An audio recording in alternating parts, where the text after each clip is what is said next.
एका मध्यमवर्गीय सोसायटीत समीर त्याची पत्नी नेहा आणि आई सुमतीबाई यांच्यासोबत राहायचा. समीर एका कॉर्पोरेट कंपनीत मॅनेजर होता. सुमतीबाईंचे वय अवघे 55 वर्षे होते, पण त्या 75 वर्षांच्या म्हातारीसारख्या अत्यंत अशक्त दिसायच्या. त्या दिवसभर घरातल्या एका जुन्या कॉटवर पडून असायच्या. त्यांना सतत धाप लागायची आणि अंगदुखीचा त्रास व्हायचा. समीर आणि नेहाला सुमतीबाईंच्या या पडून राहण्याची भयंकर चीड यायची. आई, तुला दिवसभर फक्त झोपायला आणि आराम करायला लागतं.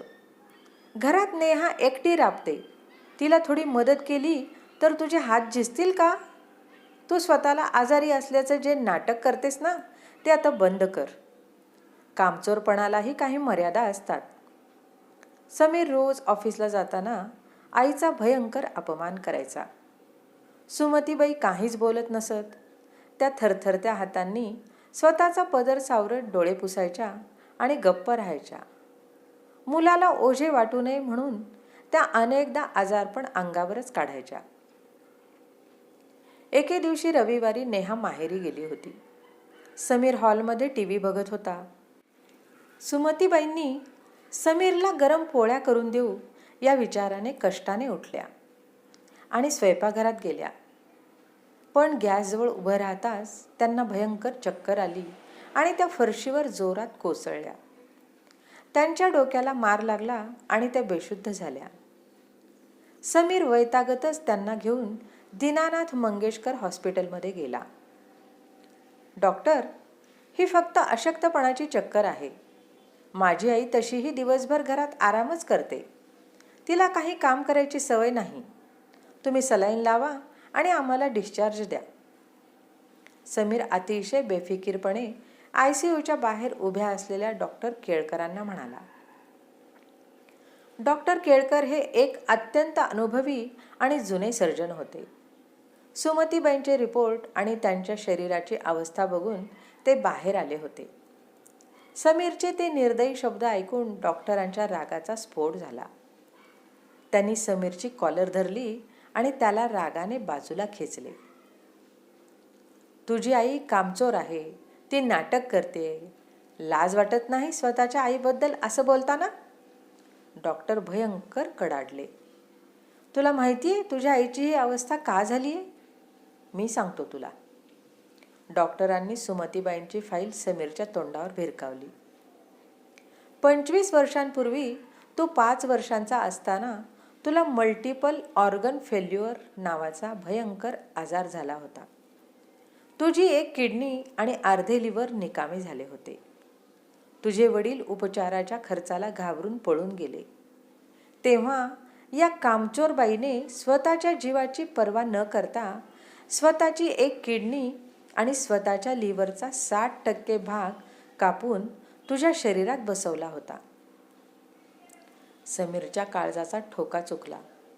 त्याला श्वास घेता येईना. माणसाचं शरीर एका किडनीवर चालू शकतं, पण तिने स्वतःचं लिव्हरही तुला दिलं होतं. गेल्या 25 वर्षांपासून तुझी आई फक्त 30% कार्यक्षम असलेल्या अवयवांवर जिवंत आहे. तिचं शरीर आतून पूर्णपणे पोखरलं गेलंय. ती घरात आराम करत नव्हती समीर. ती जिवंत राहण्यासाठी, स्वतःचा प्रत्येक श्वास घेण्यासाठी दर सेकंदाला मरण यातना सहन करत होती. तिने तुला कधीच हे सांगितलं नाही, कारण तुला तिच्या उपकारांचं ओझं वाटू नये.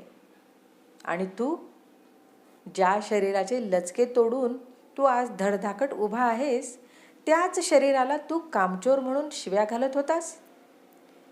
डॉक्टरांचे शब्द समीरच्या कानांचे पडदे फाडत होते. त्याच्या पायाखालची जमीनच सरकली. तो वेड्यासारखा धावत ICUमध्ये घुसला.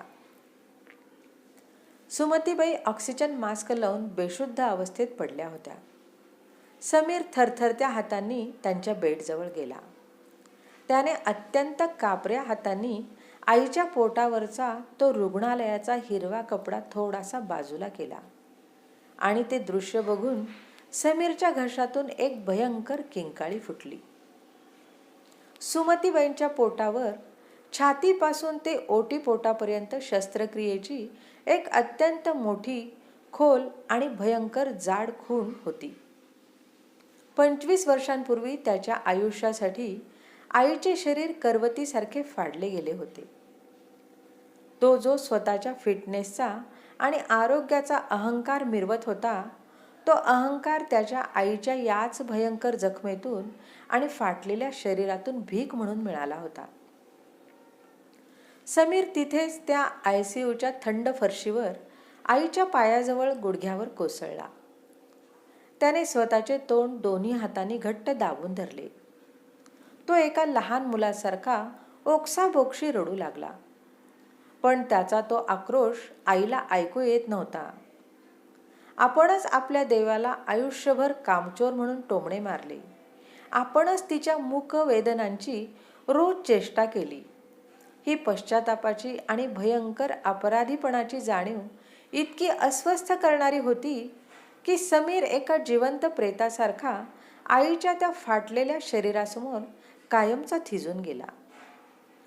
ती मूक आणि सुन्न शांतता आज कोणत्याही मृत्यूपेक्षा 1000 पटींनी जीवघेणी होती. आपल्याला जे यश आणि निरोगी आयुष्य आज अत्यंत सहजतेने मिळालेले वाटते, त्यामागे आपल्या जन्मदात्यांनी स्वतःच्या शरीराचे आणि रक्ताचे कसे लचके तोडले आहेत हे आपल्याला कधीच दिसत नाही.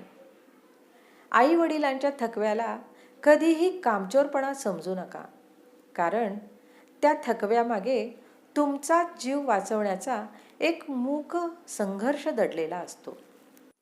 रसिक श्रोते हो, ही कथा तुम्हाला आवडली असेल तर लाईक करा, शेअर करा, सबस्क्राईब करा आणि एक गोड कमेंट द्यायला विसरू नका. जय श्रीराम.